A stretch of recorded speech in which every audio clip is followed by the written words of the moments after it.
Շնորհակալ եմ, պարոն նախագահ, ես ցանկացա դրական նոտայով ամփոփել այսօրվա նիստը, քանի որ այսօր առաջին անգամ նշվում է հայրերի օրը Հայաստանի Հանրապետությունում եւ քանի որ արդեն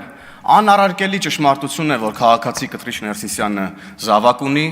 ես ուզում եմ ամենայն անկեղծությամբ շնորհավորել ձեզ, պարոն Ներսիսյան, հայրերի օրվա կապակցությամբ եւ արդեն քանի որ ճշմարտությունը բոլորի համար պարզ է, կարող եք հանգիստ վայելել այս օրը, նշել ձեր զավակի օրը, հայրերի օրը եւ վերջապես ուրեմն կայացնել որոշում, վերադառնալ աշխարհի կյանք, որտեղից էլ փաստորեն եկել եք կաթողիկոսի պաշտոնն եք զբաղեցրել։ Եվ ամփոփելով ընդհանուր թեմաները,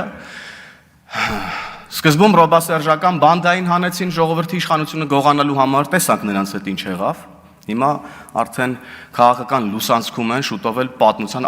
աղբանոցում են հայտնվելու։ Հետո գենշտաբի իրենց ստրուկ զինվորականներին հանեցին ժողովրդի դեմ, տեսանք նրանց հետ ինչ եղավ։ Հիմա էլ որոշ հոգևորականների են հանել ժողովրդի դեմ ու կտեսնեք, թե նրանց հետ ինչա լինելու։ Շնորհակալ եմ։